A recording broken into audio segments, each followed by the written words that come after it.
महात्मा जी का नगर में आगमन होता है। महात्मा को देखते ही सारे नगर में अपने आप ही खुशहाली का वातावरण है वह बनना प्रारंभ हो जाता है। सारा गांव है संत महात्माओं से हमेशा खुश रहने वाला गांव था। जब भी गांव में कोई भी संतों का आगमन होता, एक भक्त को भी पता लग जाता हमारे गांव में संत पधार रही हैं। वह भगत अपना दायित्व का निर्वहन करना प्रारंभ कर देता था। घर घर में पहुंचकर दस्तक देकर सभी लोगों को यह बताना प्रारंभ कर देता था, महात्मा जी अपने गांव में पधारे हैं, अमुक जगह पर ठहरे हैं और शाम को सत्संगत का दुर्लभ अवसर है वह प्राप्त होगा। सभी को सत्संगत का लाभ लेना है। यह वातावरण पूरे नगर के अंदर हमेशा 24 घंटा ही बना हुआ रहता था। लोगों का ध्यान हमेशा इसी पर रहता था, हमारे नगर में कोई न कोई संत महात्मा है, वह अवश्य ही पधारते रहने चाहिए। जब आज स्वामी सोमनाथ का आना होता है, उनके चेहरे का दीदार देखकर सभी लोग आकर्षित होने प्रारंभ हो जाते हैं। उनके चेहरे पर सहज शांति के दिग्दर्शन हर व्यक्ति को अपने आप ही होने प्रारंभ हो जाते थे। सायंकाल के समय जब स्वामी सोमनाथ अपनी सत्संगत की सभा को संबोधित करना प्रारंभ करते हैं, उनकी वाणी के अंदर इतना ही ज़्यादा ओज था, तेज था और लोगों को अपनी तरफ खींचने का एक बहुत बड़ा आकर्षण भी था। कथा से लोग अपने आप ही सम्मोहित होना प्रारंभ हो जाते हैं। कथा जब परिसंपन्न होने के कगार पर थी, उस समय गांव का मुख्य व्यक्ति है वह पूरे नगर का प्रतिनिधित्व करता हुआ संतों के सामने अपनी प्रार्थना प्रस्तुत करना प्रारंभ कर देता है। महात्मा जी, हमारा नगर आप जैसे संतों के आगमन से ही शोभायमान होता है। हमारा आपसे विनम्र निवेदन है, अब आपकी अवस्था है वह अवस्था भी वृद्ध अवस्था की ओर प्रस्थान करने प्रारंभ कर चुकी है। आपने धरती नापने में कोई प्रकार की कमी नहीं रखी है। अब आपका शरीर है वह उत्तर देना भी प्रारंभ कर चुका है। हमारा आपसे विनम्र निवेदन है, क्यों नहीं आप अपनी कुटिया है वह हमारे नगर के मध्य के अंदर जो चौक है उस चौक में ही बनाकर यहीं पर अपनी साधना है वह और ज़्यादा गहराई के साथ प्रारंभ करना प्रारंभ कर दें। आपको साधना का एक जगह पर सुंदर अवसर प्राप्त हो जाएगा करने का, और हमारे नगर वालों को भी सायंकाल के समय आपके सत्संगत का लाभ है अपने आप ही मिलना प्रारंभ हो जाएगा। जब गांव का मुख्य व्यक्ति इस तरह से निवेदन करना प्रस्तुत करता है, तब सारा नगर है वह अपने पैरों पर खड़ा हो जाता है। सभी भाई बहन, बच्चे, बूढ़े एक साथ के अंदर निवेदन करते हैं, महात्मा जी, हमारी अर्जी पर आपको मर्जी है, यह अवश्य ही आज करवानी ही होगी। जब सारे नगर को एक पैर पर खड़ा देखता है, तब महात्मा का मन है वह भी उनकी भक्ति के सामने अपने आप ही पसीजना प्रारंभ हो जाता है।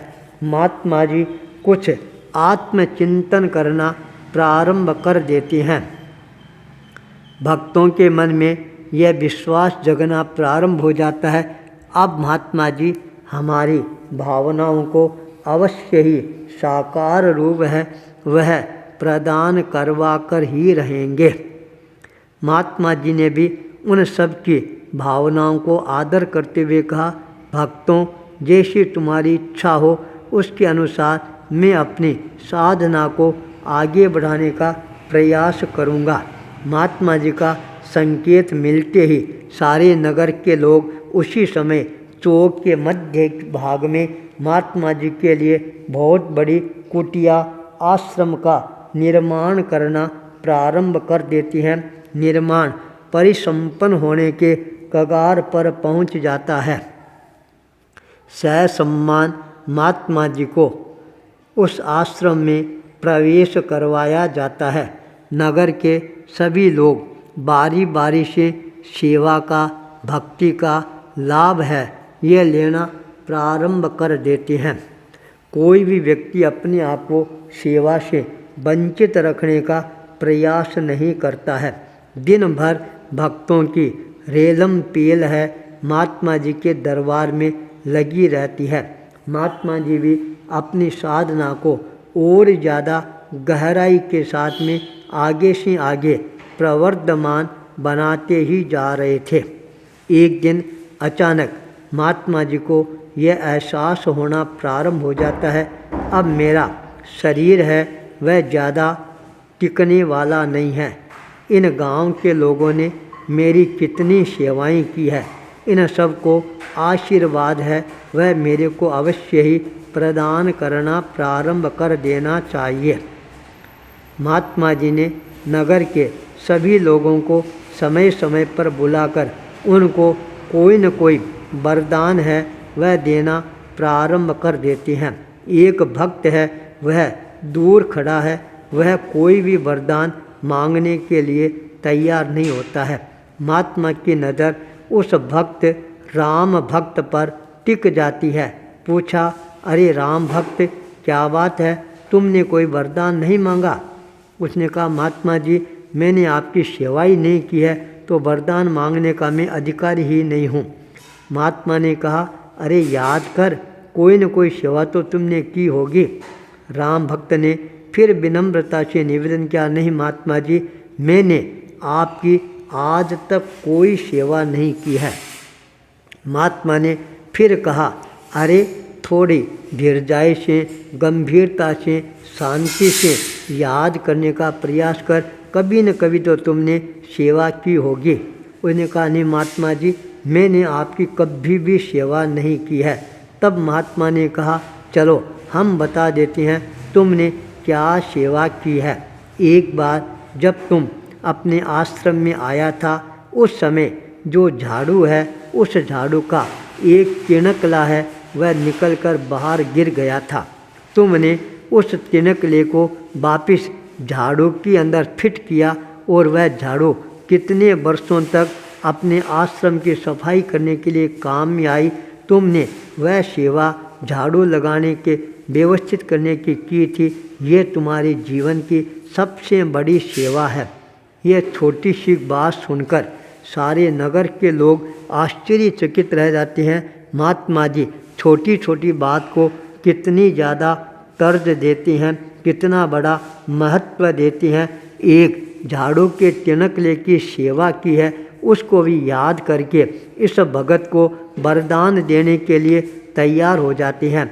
उस समय महात्मा जी ने शिक्षा प्रदान करते हुए कहा, देखो भक्तों, 3 बातों को हमेशा याद रखनी चाहिए। पहली बात सत्संगत, दूसरी बात सिमरण और तीसरी बात सेवा। जब भी अवसर मिल जाए इन तीनों से कभी भी अपने आप को वंचित नहीं रखना चाहिए। छोटी सी सेवा है वह भी हमारे लिए बहुत बड़ी बन जाती है। इसलिए सत्संगत, सिमरण और सेवा, इन तीनों बातों को याद रखता है उस व्यक्ति का जीवन है वह हमेशा ही सत्संग की ओर अग्रसर होना प्रारंभ हो जाता है। उसका मानव जीवन है वह अपने आप ही सार्थक व सफल बनता हुआ नजर आना प्रारंभ हो जाता है। महात्मा की इस तरह की गुणानुवादी दृष्टिकोण को देखकर सारे भक्त हैं वो अपने आप ही गदगद होने प्रारंभ हो जाती हैं। सेवा छोटी और बड़ी कभी नहीं होती है। सेवा का हमेशा मूल्यांकन होना चाहिए। आचार्य भूपेंद्र।